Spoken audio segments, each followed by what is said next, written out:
Hi everyone, it's Regina here.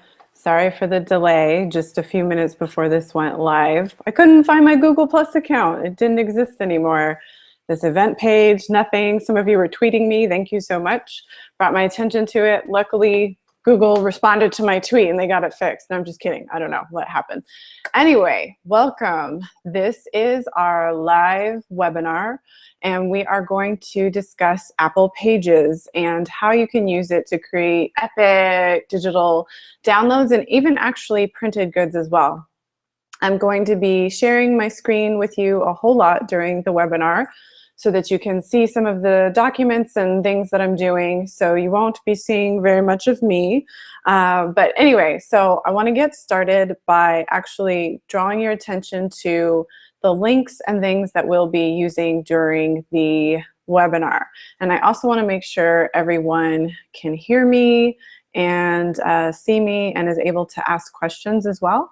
So I have my Q&A opened. Just making sure that it is working, and definitely want to hear from you all with any particular or special questions that you have. So give me just a second. Let me make sure that's working. And you can also tweet me any questions that you may have while this is going on as well, if that would be easier. So I'm not sure if you see the question feature, but you're able to ask questions while I'm talking as well. So, okay. So the links that you need, first off, what you'll do is in a browser tab, hopefully you can open up a separate browser tab, and I'm going to give you all the links that you need. Let me share my screen with you first so that I can make sure that's happening. All right. Yay, I can use the internet. There we go, shared with you. Okay, so links that you'll need. The first link that you'll need to get to this document that has all the links is byRegina.com /tutorial links. So spelled out tutorial and then links, no spaces, okay? So that'll take you to this really boring looking document. We're gonna create much better stuff than this evening. But anyway, let's take you to this boring document, and what I will show you here, what you're seeing here is the top link. This is the link to the actual Apple Pages document that I'm going to be working from tonight. And you guys can download it now and kind of open it up and work through it with me, or you can download it later. You don't have to have it right this moment. So if you just joined us, I'm showing you the links that we are going to use for tonight. So we are on byRegina.com /tutorial links. Look at all the people popping up, you guys. Anonymous hippo, anonymous minx. Okay, anyway, moving on. So anyway, so this first link, this takes you to a Dropbox link.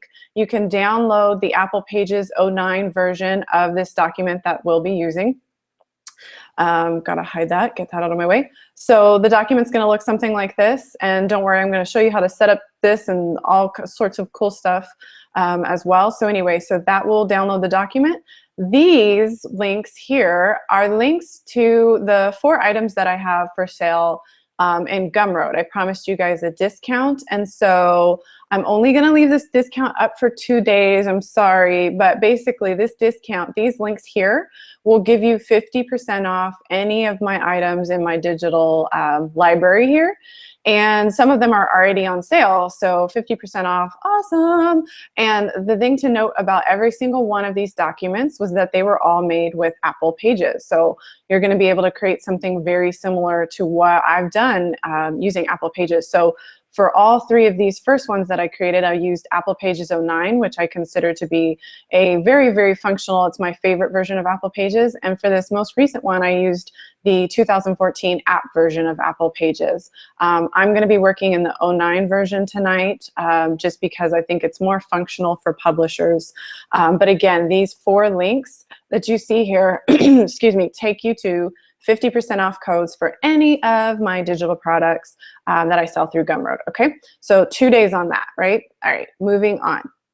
The other link I have right here for you, which you can totally access later, is byRegina.com /sample copyright. And that's going to take you to the copyright text that I use in pretty much all of my documents.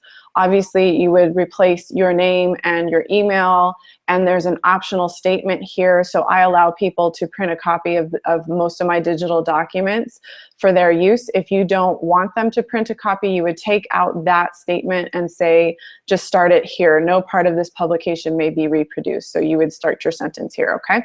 But this is my sample copyright. I use this with all of my documents. I think it's really important and smart for you to protect your important works with that. Now, when I'm making something as simple as, I'll get to it, I have so many links open for all this stuff that I wanted to show you guys today. But when I'm making something as simple as a worksheet or something for one of my posts, I won't, okay, I can't find it right now, but anyway, I won't necessarily use this copyright document here or this copyright text. But if I'm making something as large as an entire book, for example, so I'm gonna pull up a copy of my Grow Your Blog Traffic with Social Media, okay? So this is 268 pages of content that I created. Again, this was all created with Apple Pages 09, the version I'm gonna be showing you tonight. But when I have something this large and this crazy going on, I'm definitely gonna have a copyright statement in there, okay? So I definitely recommend using that. And again, this one is absolutely free for you guys to use. Jacket, use it in all of your documents, okay?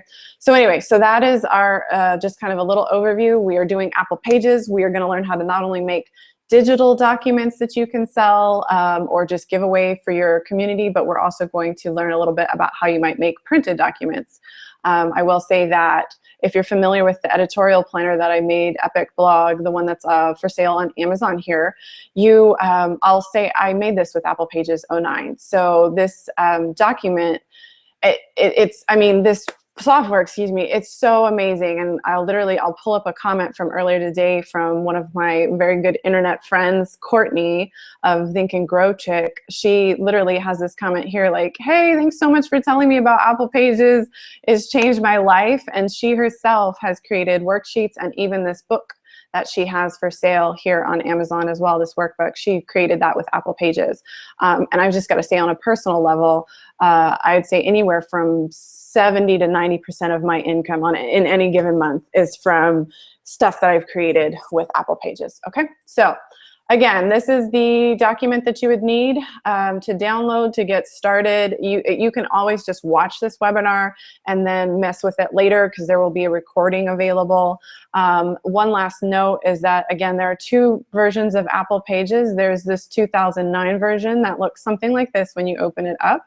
And then there's a 2014 version, which is like an app. And so the reason this has a little less functionality, less features than the 2009 version is because the 2014 version was kind of made so that it could function on iPad or any kind of device that you might be using.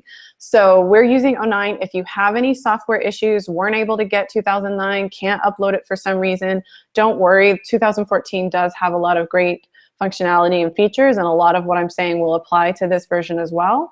But we are going to be working in 09, okay? So before we get started, I just want to briefly, we already started, but before we get started, I want to just briefly go over I'm going to stop screen sharing for just a second, and then I'll come back to that in just a moment. But before we get started, I want to go over with you just what I consider my 5 rules, if you will, of creating digital documents. And then I'm going to show you so much cool stuff. I had to sing it. Okay, anyway, so 5 rules. If there were only 5 that I could impart to you, they would be these. So my first thing, and if you want to take notes, totally cool. You can even tweet some of this. That would be awesome. Okay, so my first rule is that UX, and I'll explain what that means in a second if you're not familiar with it. UX and design is first. Content is second. So UX is a term that is short for user experience. So it's the way your user experiences whatever it may be. So in our case, we're talking about how does your user experience documents. So UX and design are first. This should be your first priority. I know that you guys, just the mere fact that y'all are watching this webinar lets me know you're concerned about creating amazing content. So I know you're gonna fill in the content with awesome stuff. But I think the first thing to be concerned about is UX, user experience. What they see. how it looks as soon as they just click on the preview of what it is that they're about to download or buy. Even if you're giving them something free, the user experience has to be top-notch, and it should be your primary concern. And when we get into the tutorial, you'll see that that's why, for me, I set up my entire document before I fill in content. I set up what every single section page is going to look like, what my headings are going to look like, et cetera, et cetera. And that's just one method. You can do it other ways, but it's one method that I really recommend because user experience is so important and design is so important. So anyway, UX and design is first, content is second. That's my first rule. Second thing is create for the platform that people will be using it on. So if somebody is going to print it, you're going to create something with that in mind. I would always recommend printing off your document yourself at home and actually writing in the margins that you've allowed or the spaces that you've allowed, seeing how it works. Is it easy to work with? You have to design for the platform. If you're designing for an iPad or something digital, is it easy to flip through? Does it do the colors appear like they should on the web? Colors are very different on the web than they are in print. So you just have to think about the platform that you're designing for. And I think it's cool because when you're designing digital products, you can use a whole bunch of space and not worry about, oh man, I used 5 pages to do something, excuse me, that could have been done in 2. You don't have to worry because it's digital. No one's printing it off. But when somebody is using their own ink at home to print something off, you want to be a little more concerned, or a little more considerate rather, about that. Okay, so create for the device or the platform that people will be using it on. This third one is probably a duh statement to you all. I didn't do this at first, so forgive me, but it is to use your brand identity in everything. So your brand colors, your brand fonts, your brand personality and tone, use all of that in the documents. If I get a document from you, I should know it's from you just by looking at it if I'm already familiar with your brand, okay? Shouldn't be confused with somebody else's document. So using your branding in everything, it helps because these are documents that people are either gonna have on their phone with them all the time, or they're gonna be printing them out and it's gonna be sitting on their kitchen table or on their desk. So they're remembering you when you do that, okay? My fourth rule is to use it yourself. I already kind of said this when I was talking about printing it off. Use it yourself. Make sure that you've gone through the process. Make sure that it flows, whatever you're trying to help people do. Use your own products. I know a lot of us, we get so busy creating content and what we know should be in there and what we think is a really good idea, and that's amazing. And sometimes you are dropping wisdom that you haven't even tried yourself yet. And I do think that's okay, but make sure that you use your own products. And then lastly, my last rule, if you will, is to make the preview of it appealing. And so I'm going to switch to screen share now and show you some of the stuff that I would use to actually start to make things appealing. So I'm going to go through some resources first, and then we'll hop into Apple Pages. So anyway, so resources that I want to draw your attention to. First off, I don't know if you have ever been on my site, but you may have seen, so ignore it for a second while I pull this up. But on my site, you may have gone to one of my posts and seen something that, like a worksheet that I have that's available for download that is on this really cool little poster hangy thingy. Let me show you what I'm talking about in just one second. So down here, instead of just creating this as a link, like, hey, download this cool YouTube clarity worksheet, or maybe just popping it in here as an image, what I did was I made it as a part of this whole little preview thing here. So there's a little button that has some more information. It's hanging down. It's so cool. So this is kind of what I'm talking about with how you present things. And then if you scroll down, you see it just popped in, and again, the button's over it. So this is kind of all about presentation, right? I feel like somebody's more excited to click on this because they see what they're about to download, even though it's a free thing, than they would be to just click on a link. So one of my favorite tools for making cool stuff like that is actually Creative Market. If you come in here and you search for something like a poster mock-up. Mock-up is the word that we designers use to mean stuff like this. So, and this looks exactly like mine, but you can use, I mean, whatever you like. If you don't like this, that's fine. But if you looked for like a poster mock-up or a flyer mock-up, you'd easily be able to kind of download these cool, purchase and download. These are really affordable though. These cool templates that you can use and plug in your own stuff. Now, the only thing to say about that is make sure that it's designed in the software that you're able to use. So if this is designed in Photoshop, make sure you have Photoshop so you can modify it. But anyway, Creative Market is one that I really like as far as making your stuff very presentable presentable. And then we'll talk about this again later, but Canva is one of my favorite places to do either like book covers or, you know, workbook covers or just digital covers for stuff. So if you don't use Photoshop, I use Photoshop every day, but if you don't use Photoshop, this is a really great site, canva.com, to do some of that, okay? And then let's talk just three more resources before we get started. So first off, I want to draw your attention. I get the question a lot, where do you print all of your stuff? When I do actually take some material and create like a printed book, if you ordered this off of Amazon right now, you'd receive a printed book. Where do I create some of that stuff? So I have two favorite sources from that for creating that stuff, and I want to show them to you. So first off is Lightning Source. Lightning Source is a great place for you to publish your own works. You can totally just upload your files and, you know, create a cover, upload your cover, and be able to really get very low cost books sent to you. You can also work with them to get them sent to different retailers. So you can get them sent to Amazon and theoretically Barnes and Noble and things like that. So I do like Lightning Source. If you're going to be doing color printing, their prices are the most reasonable that I've found on the web, or some of the most reasonable that I've found on the web.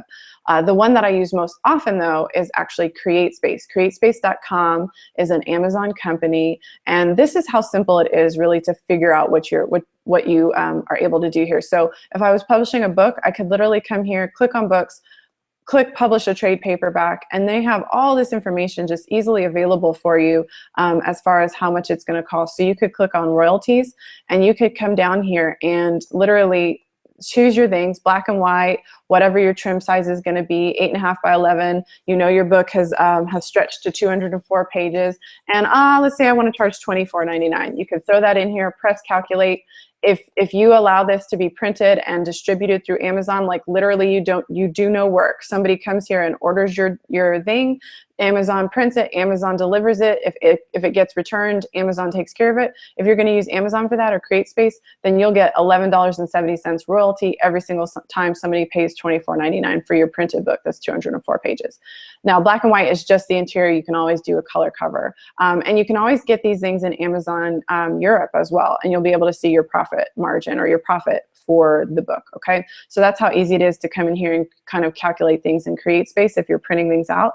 Again, Lightning Source, and then a last resource for actually printed stuff would be lulu.com, and then you can see the different stuff that you can create here. You'd be able to choose print book and then go through all of these different options and see what you want to do. So I definitely like them. When I'm, you know, in person, I guess you could always just choose like an Office Depot or Staples, but a lot of the times you'll find that printing online is way, way, way more cost effective, okay?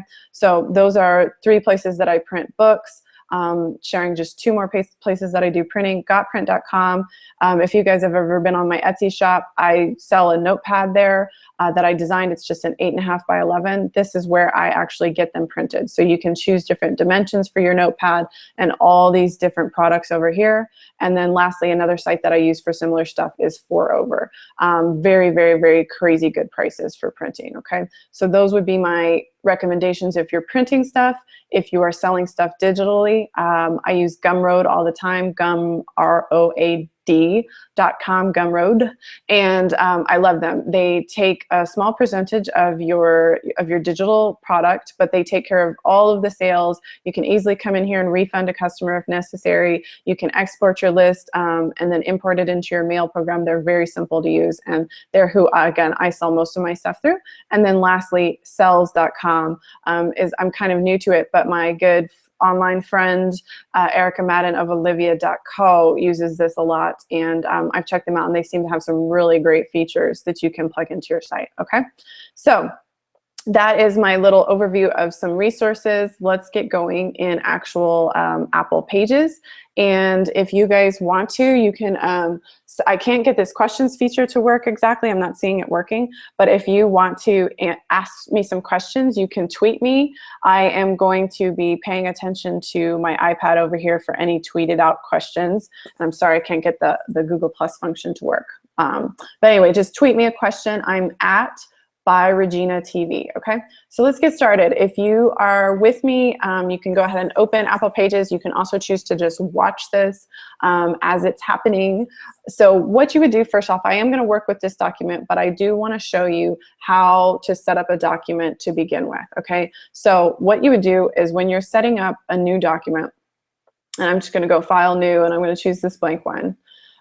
What you're going to do first, so you'll notice that this new document doesn't look like this old one that I had here.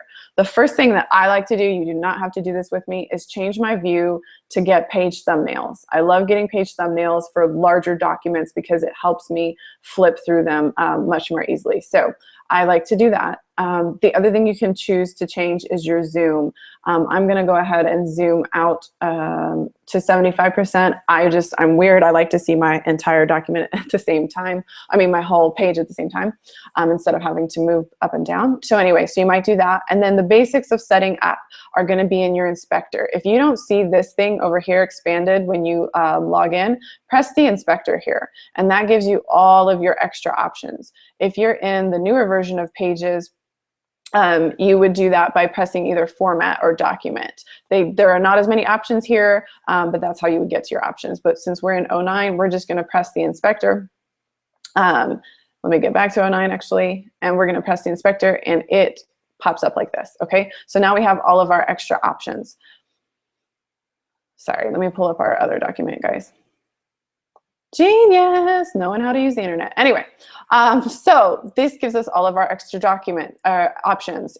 Obviously, you can tell you'd be easily able to change any of your margins here, left, right, top, bottom, so you can kind of get that looking how you want, and then your headers and footers. Now, the only reason, or the only way you'll be able to really see some of the, like what this looks like, headers and footers, is if you actually come roll your mouse over it and you'll see your footer appear. So then you're like, oh, maybe you type some stuff in it and you move it down a little because you want to just see physically how that's going to look. Same with your header. Roll your mouse over it, you'll see your header appear. You'll be able to move that whichever way you want to get it how you're looking. Now, I am on an 8.5 by 11 sheet of paper. If, for example, you want to do something that's a square, I will often, so for example, with my 50 work days that I have going on, I like to do the schedule as a square. And I like to do it still as a PDF, so I create it in Pages. So if you ever want to change your page setup, you would actually go to File and then hit Page Setup. So a lot of these features are going to be similar to Microsoft Word that you might have used. And then you're going to come in here and you can manage custom sizes. Okay, and what you'd be able to do is literally create any size you want here by pressing this plus and then naming it something cool. I double click, so name something cool. And then you can set your sizes over here. All right, and whatever you want the non-printable area to be, you would define that over here as well. I'm going to cancel, get out of that, and just leave us in this 8.5 by 11 document. So anyway, setting up your document, that's how you would change the size of it. Obviously over here under this document tab on this first little icon is where you change your margins, and then you'll be set up. So what I have created for us for this tutorial this evening is an 8.5 by 11 document. I've left the first page blank, so I'm assuming let's make a digital workbook, for example. I left this first page blank because we're going to import our cover, our, a fancy schmancy cover.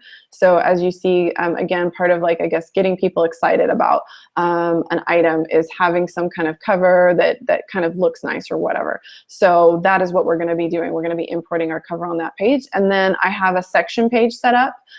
So if you have multiple sections to your workbook, I have maybe what a page would be like if you had people actually writing on it, maybe asking a question. I have that page set up, a full text page, and then a page that has a checklist and an image, okay? So these are just some basic things that I would set up, and I'm going to show you how to recreate these. Last thing that I'll say before we get started with that is that I always recommend setting up as much as you can, bringing in as much as you can before you really get started. And so what I mean by that is, for example, the color codes for your specific brand. So if you've ever been working in, I'm just going to draw a shape real quick. I'll show you how to do this later. But if you've ever been working in Word or some other word processing kind of document, and you wanted to get your exact color code in there, and all you were able to do is kind of select what people had available to you or what the program had available to you, and you knew that wasn't your exact color code, well, Pages has something cool that you can do to fix that. So you would literally, for anything you're doing, whether it's text or an image, you would press show colors by selecting either the fill or the text color. Press show colors, and you're going to get this really cool extra. So you're going to get this really cool extra menu over here, or these options over here. Now, if you want to add a separate additional color that's your exact color, you would just hit this second tab. So this is the first one you come in on, this one with the little sliders. That's where you would come in and enter the RGB value, the red, green, blue value of your exact colors. If you are not familiar with how to get that, I highly recommend asking your designer. If not, you could be poking around a site like color.adobe.com. And what you'll notice is, like, say you get your colors from here, you're moving stuff around, or maybe you go to their Explore tab to kind of see some color combinations, and you find one that you like, you decide to make that your brand colors. Anyway, how you would do that is you come down here and grab these color codes, 135, 97, 140. Those are your RGB, and all you would do is actually load that in here. So hopefully I remembered these correctly, 135, 97, 140. So that makes that pretty purple color. It's the exact color we need. And so now what I'm gonna do is switch over to this third one, which is, I don't even know what icon that is, and press the plus button, which I don't know why that's not working right now. Huh. Okay, I promise I normally have this working here. I don't know, maybe I've just filled it up too many times, I don't know. Anyway, so, but you could at least change in the moment, you could change your coloring to the exact color. Normally you're able to add it so that you can, like, have it down here to easily select or whatever. But anyway, so you'd come in here, you'd switch your RGB, and now you have your exact brand color loaded into the system instead of whatever you may have, found as the closest possible option. And again, you can do the same thing with text. If you have text and you want to change the color of it, you would just click on that, show colors, and then you could come in here and change it again to whatever it is that you want, your exact color. Okay, so most people have at least 2 main brand colors that they would want to do that with. All right, so now we're back in our document. We're kind of set up. We have our color codes in mind, and now what I want to do is show you how to create some textiles and then our different pages that I have here. So again, my personal method with Apple Pages is to set up all of these types of pages before I get started. I know that every single time I have a section, it's going to look like this. Every single time I have a page of text, it's going to look like this. Now you can obviously do a more fancy design, but the way you can set something up like that is, I will show you. So I'm going to actually create a new page here. I'm on page 5, and to add a new page, I'm just going to come up to Insert, and I'm going to insert a blank page by going Insert, Sections, and then Blank, okay? And what's cool, and one of the reasons I like to leave these thumbnails up, is that it's really easy to move pages around very, very simply by just kind of doing this, dragging them and dropping them where you want them to go, okay? But anyway, so we have our new page, and this is how I would set up textiles. I would do this literally every single time. So I'm gonna type out heading 1 and heading 2. So let's just assume that I have 2 different levels of headings in my document. So when I actually come in here, I can highlight it and then come and pull from any fonts in my system, just like any other, program you probably use, Microsoft Word, whatnot. So I'm going to change it to this font called Rock Salt, and I'm going to blow this up a little bit to 24. You might not want something that big in real life. And now I'm going to come over here and mess with some textiles. So every single time I have a heading and I have some really cool point after this heading, I want it to look a certain way, right? So I'm going to come and make some textile changes. So I'm just going to paste this a few times so that we have some text under here so we can kind of get the point, all right? Anyway, so now let's change the heading style of this, the text style of that. So you select whatever it is that you want to change the text style of, and then press this T over here in the inspector. And again, if your inspector is not blown up, you would just press this inspector button to pull it up, okay? So anyway, let's press that. And the first thing I want to show you is character spacing. I think this is super important. So this helps people with readability by being able to fix the character spacing, or the spacing between each, character spacing. The other thing to keep in mind is line spacing. So if you are, in your paragraphs and you want them spread out a little bit more, maybe to take up some more room, maybe to give people, room for notes or something like that, you can do that. Also, if you have multiple paragraphs of stuff, You can change the spacing between the paragraphs by putting space either before the paragraph starts or after the paragraph ends, okay? But let's mess with the heading again. So we're over here on the heading. We've changed the spacing to about 8%, and that maybe is a little easier to read. Obviously, your main functions that I'm sure you're familiar with are the different alignment that you can do. Here's where I think it gets really interesting with pages. You can press this more, and you can give this text borders and cool stuff. So if you notice on our example, the headings that we have here, they have these really cool dots around them. So let's recreate something like that. So first off, what I would do is select which kind I want. So let's do some dashes. And right now you notice that those dashes only exist under my heading, and they have quite a bit of space there. Let's say I want dashes all around. I would press this one, or just above and below, or just above. That's how you would do the different looks that you want. Okay, so I have that selected. I'm going to do above and below.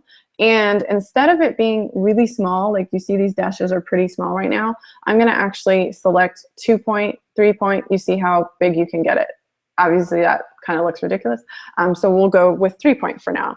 And offset is basically what affects the spacing. So right now, I have this line up here, and I have a whole, I don't know, space, a centimeter, 3 centimeters, whatever, I don't know, between it. So if I select offset and start bringing that down a little bit, you can see that I can bring this closer to my line. So I think that's cool, because what I would do if I were you again is before I'm even really creating this content, I've already set up every time I make a major point, I have my heading and it looks like this. Now my heading 2, I don't want to be as big as this. I don't want to be as ridiculous as this. So I'm gonna still choose the same font. So I'm gonna go with rock salt again. This is a free font that I downloaded from Google Fonts, google.com/fonts. And whereas this heading was 24 point, I'm going to make this one 18 point. Now over here back in my inspector, I had text selected. If you go to the text tab within this T, then keep in mind that's where you would change the character spacing again if we want to maybe move that back to 8%, and then hit back over here to more to do another border. And let's say with this one, we only want a border, let's say below the heading. And then we're going to move this back to the same 3 point that we had with this heading. And now we're going to also change that offset again. So maybe the heading 2 of all of my documents will look like this. So you maybe have your some major point here, and then within your document, you know, you have made your awesome major points, and then you have some minor point here. That could totally be a way that you set up your document. Okay, so anyway, I would, whatever styles you decide to play around with, I would totally set those before you get going. Some other cool elements that you might use to make, you know, your points or to set up your document would be shapes. So if you come up to the top here, you'll see shapes. You can actually expand that, and maybe every time you make a point, you can do some free drawing, or you can use these preset shapes. So maybe every time you make a certain point, or maybe for your section headings, you want to actually use this arrow. Okay, you can resize things really simply to get it down to kind of what you're looking to create. And keep in mind, you can easily change the color. So right now it's this interesting color of green. I'm going to go over here to the fill. And again, you could type in some custom colors if you wanted to, or you could just pick something awesome from here that you like, just move it around. So I'm going to pick something here. And then to get rid of this border on it, you could come over here to all the different border styles that it has available and press none.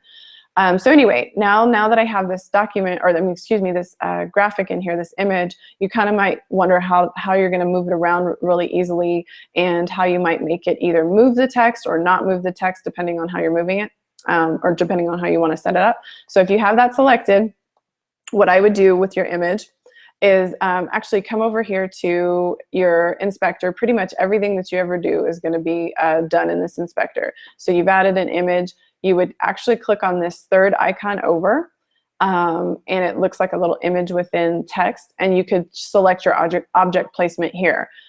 So you might want it to be in the background, you might want it to be in line where it moves with text, or you might want it to be floating. So you can choose where you want it. It doesn't move with text, but it can still cause a wrap down here. Now what that means is when I move it around, does text wrap? So if you wanted to cause a wrap all around, you would have the one selected like this. If you only want it to wrap on the right, I mean, on the left, you would select this one. If you only want it to wrap on the right, you would select that one. So you might set up some really cool arrows or something like that if you want to start making some of your points with arrows. However you want your document set up, before we really get going with filling it information, that's what I would recommend you do. So this page is kind of ugly, ignore that page. Or you can also just delete a page very easily. So one thing I'll note is that each page I create is a different section usually, unless I am keeping all like one whole chapter together. So that's why I can select these all separately. If it's one section, you would select them and a bunch of them would select at one time. I do it like that because I like to be able to go to that one page that I don't like and delete it. Now, keep in mind, you might not want to do that if you're doing a whole chapter worth of pages, because you would actually want the chapters and the pages to have the same header and footer, okay? So anyway, so this is the setup that we have right now, and let's get going with how we would actually create some of this stuff. So we've already learned how we created a header in this document by putting, sorry, back here. So we've already created our header, and changed the text style on it. We've talked about changing colors for stuff, and now I want to show you how you might do some of these cool elements. Okay, so I'm going to recreate this page that we're on right now with this section page. Okay, so I'm going to go ahead and insert a section and again a blank page, and I want to recreate the page that I have up here. So what I would do here, and you can actually right now, this has copied my text style that I had going on the previous page. That's why you were saying that. But anyway, so I want to recreate this page. So I'm going to do a background, and I'm going to create a shape for that. I'm going to drag this shape over and all the way to the corners and actually expand. And then remember, we can now change this to a decent color by clicking on fill. I'm going to go ahead and fill it with black. Since I'm trying to recreate the exact same thing I already have up here, okay? So I refilled it with black. And now I actually want to insert a text box, okay? So all I had to do was press text box up here. And now that I have this in existence, I can click on it and drag it wherever I want. So right now the text is black, which is a problem because we can't read it. So I'm gonna highlight that text on my computer, which is a triple click. And then I'm gonna change that to white so we can just at least see what we're doing. And I'm going to stretch it out. One of the things I love about pages is that now once you've created something, you'll see these lines kind of appear. And so that line is telling me that when I have it at 5.61 height width by 5.31 height, I have it exactly in the center of the page by that line. Now, if I wanted to have it in the center of the page like completely, I'd have to keep moving it until both of these lines appeared. Now I know this is an exact center, okay? So now we're gonna go ahead and type in our text. For me, I titled my section Getting Freaking Started. Obviously, you can title yours whatever. We're really just kind of learning how to work with it. And now I can select all my text. And again, it pulls all the fonts in your system. So the font that I used for that was called Libby. And then what you can do is obviously expand the size of the font until you get something you want. And then I had that centered aligned. So center aligned, I can't even talk. So anyway, so now we have something kind of getting similar to what we have here, Getting Freaking Started, section 1. Excuse the language if you don't like that word. Anyway, so I'm going to move this around a little bit and make this center again.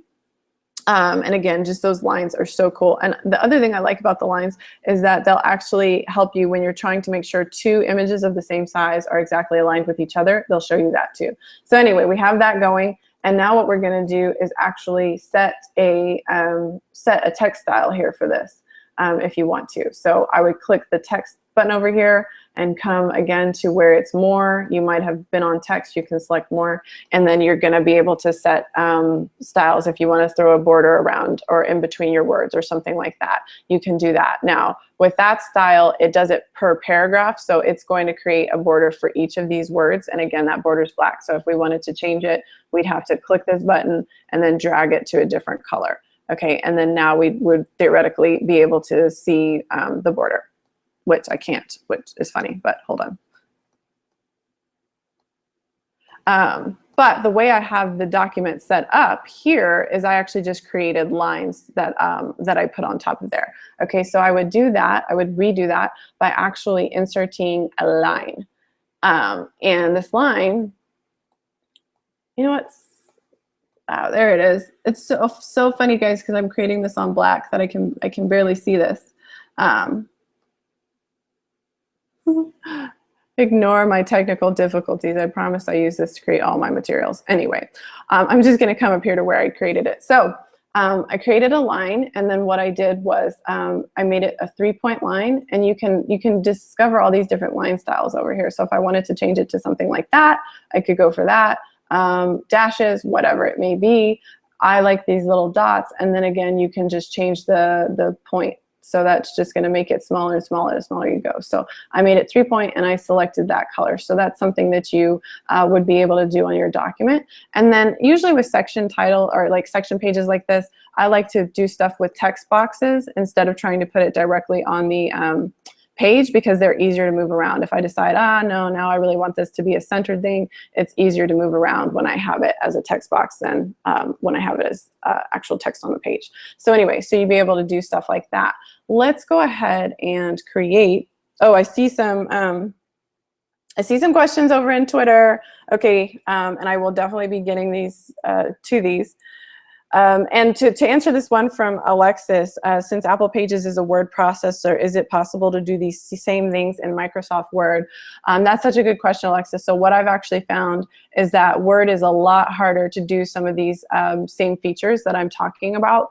I've been very frustrated trying to use Word myself, and so I feel like Apple Pages is a really good mix between like Adobe InDesign, which is pretty much your industry standard for documents and newspapers and magazines and stuff like that, and Microsoft Word. So like, to me, this is your middle point between using Microsoft Word and using something else like Adobe InDesign. So anyway, so great question, Alexis, thank you, and you can keep the questions coming via Twitter.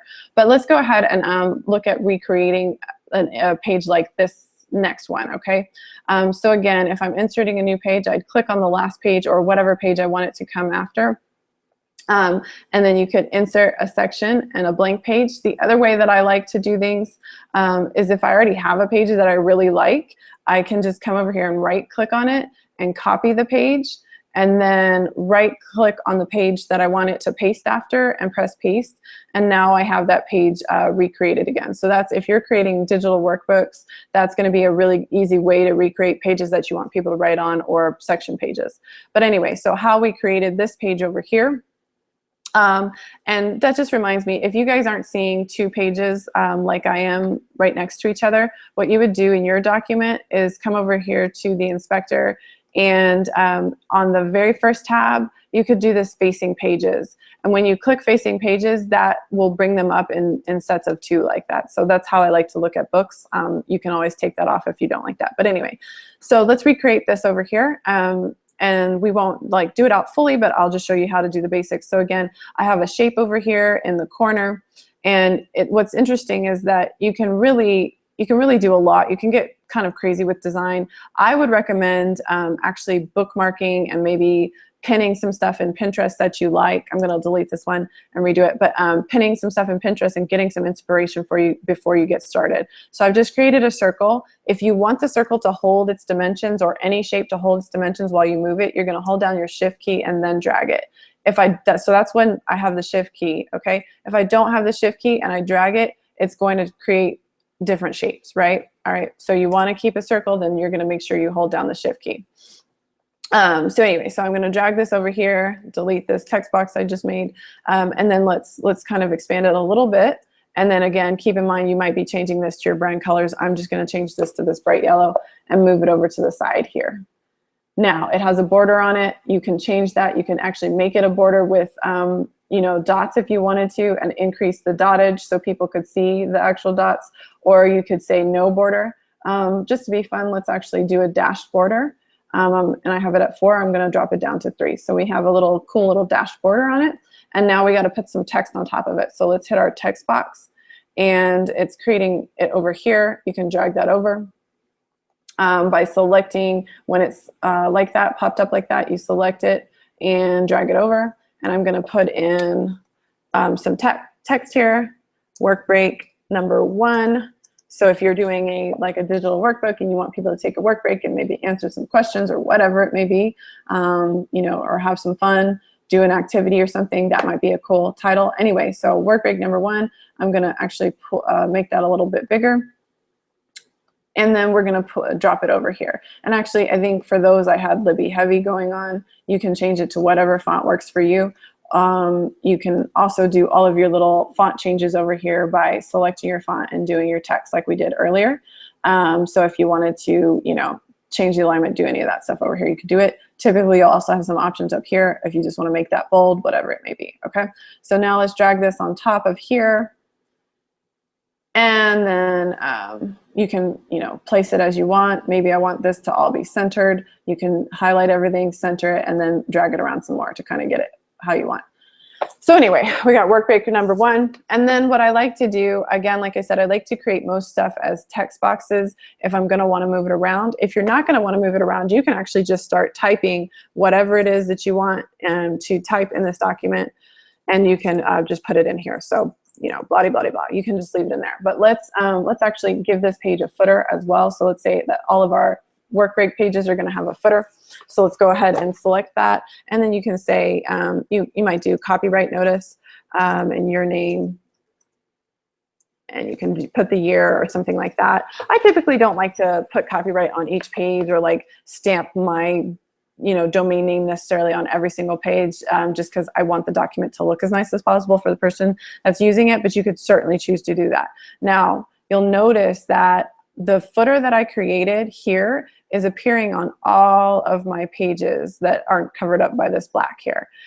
If you don't want that to happen, so like in a book, for example, if you want different footers and headers on different pages, you actually have to tell pages that that's what you want.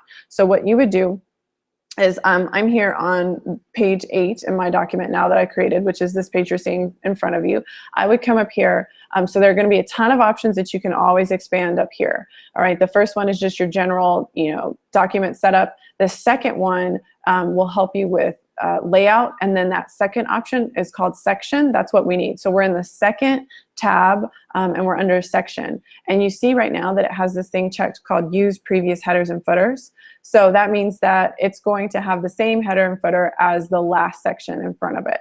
You can deselect that or unselect, uncheck that, and now if I were to change this, it's only affecting this one and the one in front of it. It's not going to affect the ones up here where I already have that footer. So I could now change this to, hey, this is awesome, whatever it may be. So now that I've changed that, it's only changing this section and the one below it. But you notice that these up here stayed the same. It's that footer that I put in earlier. Now, if I want this page to be now different than this page, I have to come back in here and select the same thing. So I'm on page 9 now. I have to tell it, don't use the previous headers and footers.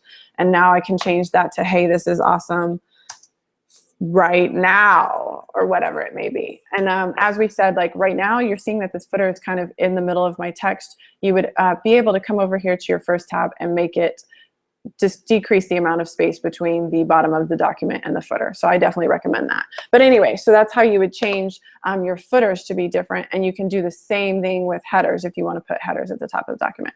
Anyway, so let's continue recreating this page.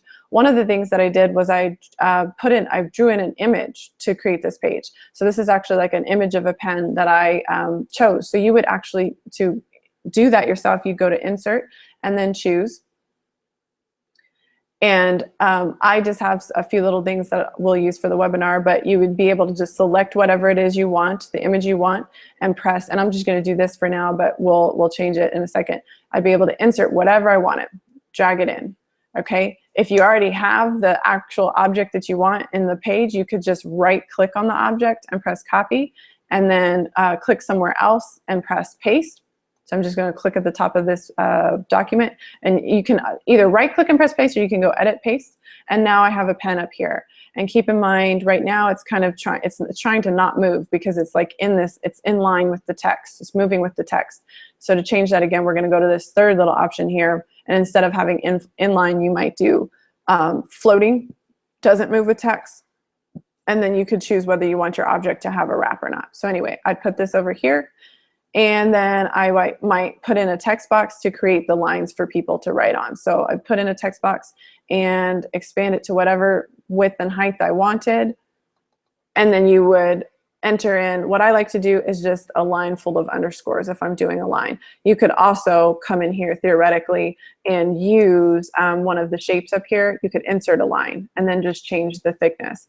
But let's just say I want to do that, and I'm going to paste it 10 times or however many times. And then you'll notice, obviously, this is not enough room for people to write. So this goes back to where we were changing our formatting over here. So I can highlight all of that, press text, and we can go ahead and change the space that we have after a paragraph. So I can keep expanding that until I feel like, okay, people could write with that.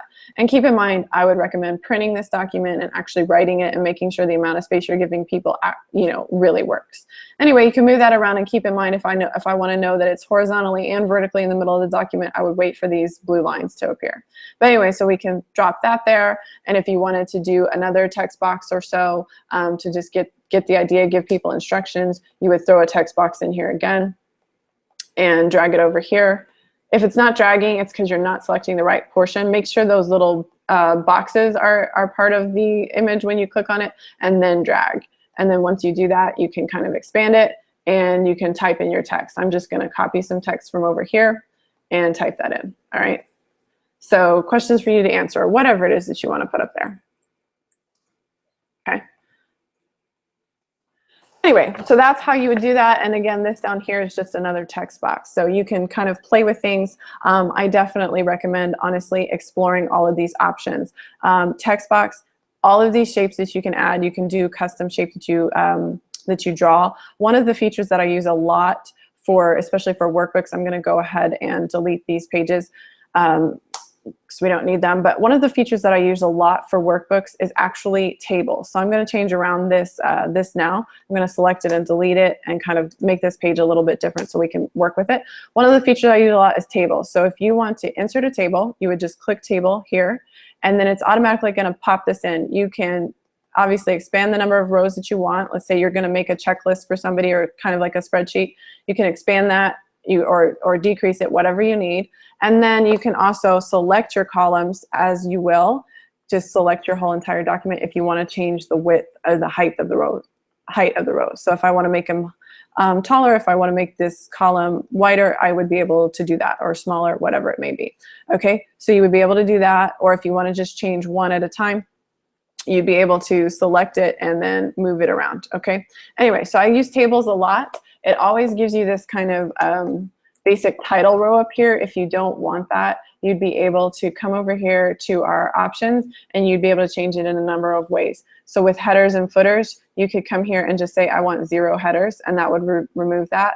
Or I want 5 headers, whatever it may be. I'm going to go 0. And then you can also just change the color yourself. So if you just want a few of your columns, or of your cells with colors, then you would select them, and you could come over here and you could either give them borders or take away their borders, or you could fill them with color. So it's kind of up to you however you want to do that. But I use these a lot because it's easy to put up like headings here, or maybe you want to have people check off some task. You might put the task here, and then the notes, and then the date, so that they can use this to kind of track their progress on something, or whatever it may be. I use these a lot in worksheets and in workbooks and stuff like that. So anyway, you could highlight them. You could change it just like you can change anything else. So you might change it to the fonts that you've been using for the document to keep some consistency.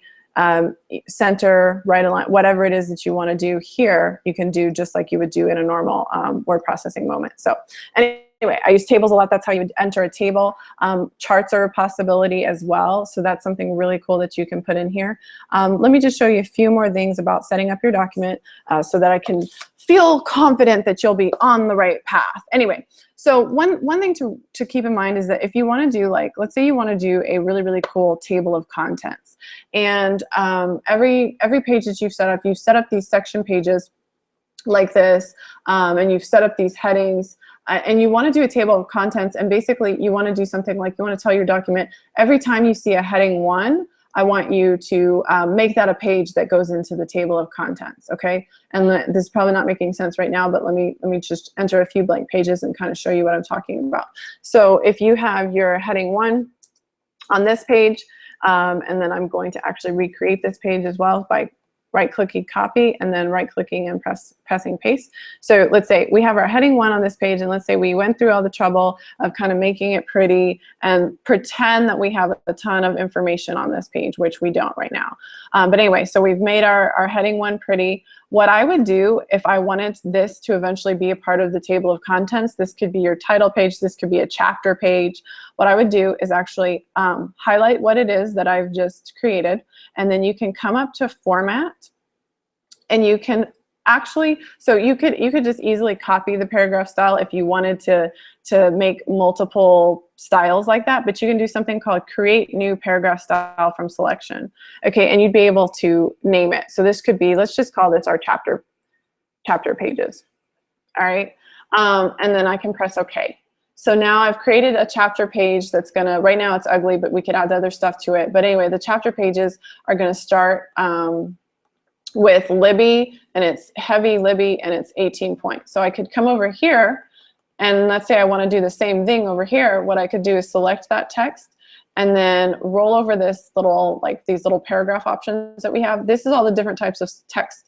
Now all of these are built into the system except for the one that we just created. So if I select chapter pages, you'll notice that it changed my text to the chapter page. And now I can go ahead and change it around a little bit. So now I have heading 1 and heading 2.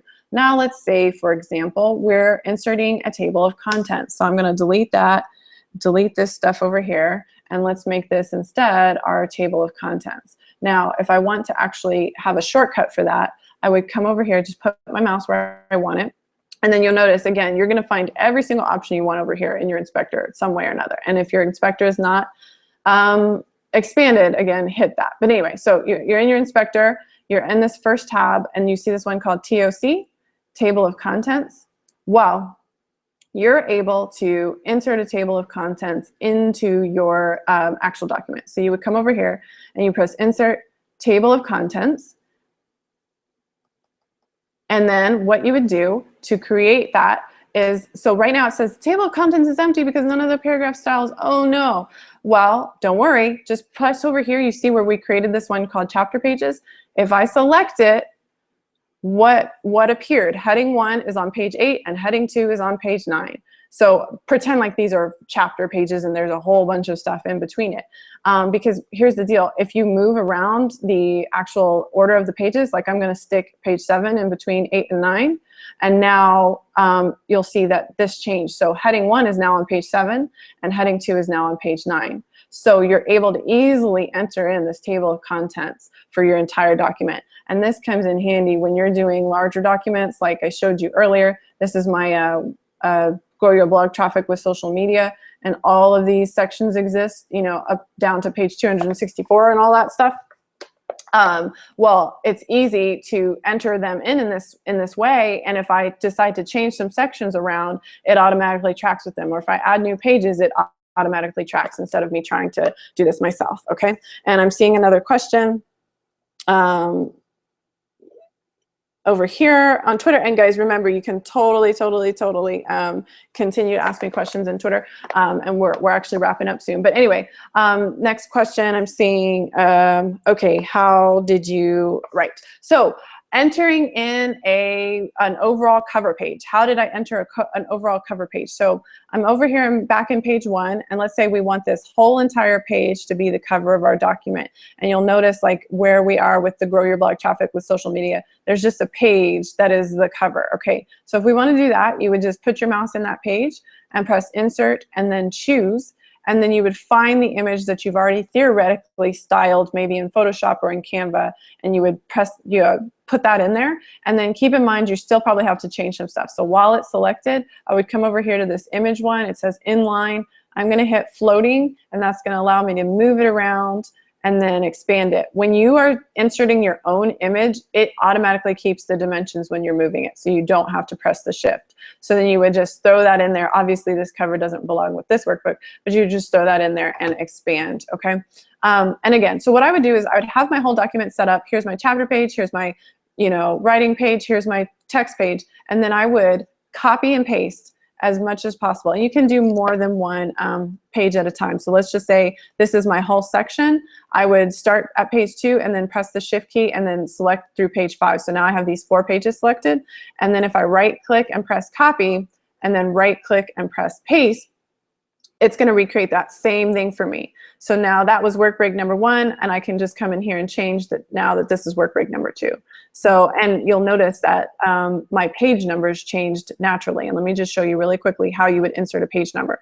So if you're in your footer and you want to insert a page number, you would just select where you want it, and you come up to insert auto page numbers. And that would allow you to select, do I want it on the left? Do I want it on the right? Do I want 1, 2, 3? How do I want it to look? So you'd be able to do that and press insert. And then it's always going to be on the correct page for you. Now, you'll notice that I don't want that in the footer. So I'm just going to delete the footer. But I actually put my page numbers as text boxes because I wanted them to look all cool. You can do the same thing with text boxes. So if I wanted the page number up here, for example, and I just click a text box, create it, and then drag it over here to my document or to my image over here, then I could do the same thing. I could press insert, and then I could go to page number. And so it's inserted this page number for me, and I could, obviously blow it up so you could actually read it. I don't know why I would want my page number right here necessarily, but you could do that if you wanted to. So anyway, so that's how you would get page numbers on each page. You could either do it as a part of the footer, or you can put it into a text box, okay? So great question of how to add your cover page. That is how you do it. You press insert and then choose, and then you find your file. Let me know if there are any more questions. I'm just going to show you 2 more things and then we'll be done. So let's export this. You always want to keep saving your changes as you go, obviously, but now let's export the document, and we want to make it a PDF. So in Pages 09, you would go to Share, and you would press PDF, and that's to help you save it as a PDF. Now, I would always have this best image quality selected, and then if you click next, you'll be able to save it as a PDF. In 14, instead of in Share, it's going to be over here, in File, and then you're going to go to Export to a PDF, and then that's how you would do a document in Pages. And again, always select best image quality, in my opinion, because that's going to look a lot better. Anyway, then if you press next, you'd be able to save it as a PDF. So that's how you would do that. So really quickly, was trying to get through all of that, all of those basics for how you'd set up a document. Really quickly, what I'd say, you guys, when you're setting something up, is again, remember those rules of just how you want to treat it. UX is first. You always want to make it a great experience for your user. Design is really, really important. Everything from making a great preview to maybe making an awesome cover for the image. And don't forget those links that I was sharing with you about where you might go to get them printed. And then just as a reminder, if you're new here to the document and you didn't see this at the beginning, you can go to byRegina.com /tutorial links to get all these tutorial links, which is the tutorial doc. That's just the format that I was using.